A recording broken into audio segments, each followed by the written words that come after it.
Hi there. We're on day 110 of our Through the New Testament in 1 Year. And today we are doing the rest of Luke 15. Okay.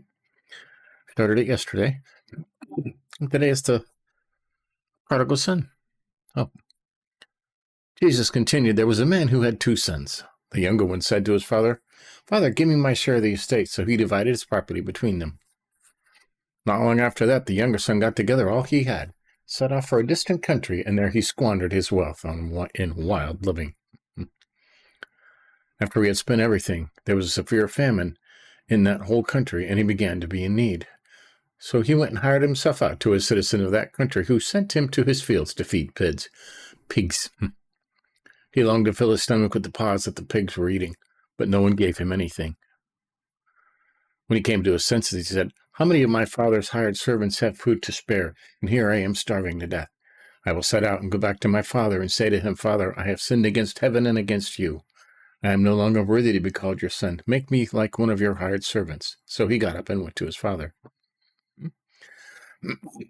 But while he was still a long way off, his father saw him and was filled with compassion for him. He ran to his son. Now, that's the important part, ran. People in those days did not run, so that's a real expletive there, right?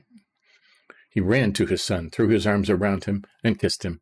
Then the son said to him, Father, I have sinned against heaven and against you. I am no longer worthy to be called your son. But the father said to his servants, Quick, bring the best robe and put it on him. Put a ring on his fingers and sandals on his feet. Bring the fatted calf and kill it. Let's have a feast and celebrate. For this son of mine was dead and is alive again. He was lost and now is found. So they began to celebrate. Meanwhile, the older son was in the field. When he came near the house, he heard music and dancing. So he called one of the servants and asked him what was going on. Your brother has come home, he replied, and your father has killed the fattened calf, because he has him back safe and sound. The older brother became angry and refused to go in. So his father went out and pleaded with him. But he answered his father, Look, all these years I have been slaving for you and never disobeyed your orders. Yet you never gave me even a young goat so I could celebrate with my friends. But when this son of yours, who has squandered your property with prostitutes, comes home, you kill the fattened calf for him. My son, the father said, you are always with me, and everything I have is yours. But we had to celebrate and be glad, because this brother of yours was dead and is alive again. He was lost and now is found. Prodigal son, right?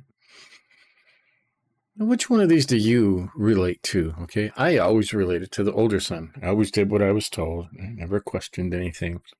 Always there. And I had a younger brother, who was like wild living and got into a lot of trouble, got all the attention. Okay.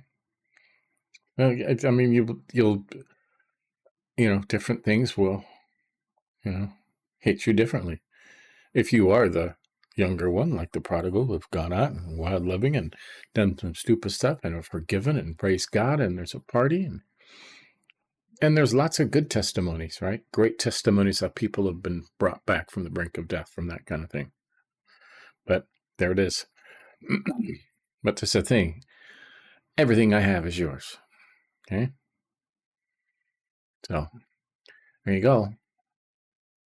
That's today. And tomorrow we will do the entire chapter of Luke 16. Oh, that's a first, huh? More parables.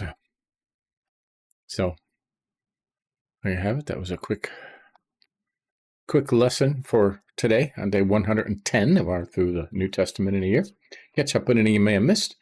And tomorrow we'll keep going. See you then.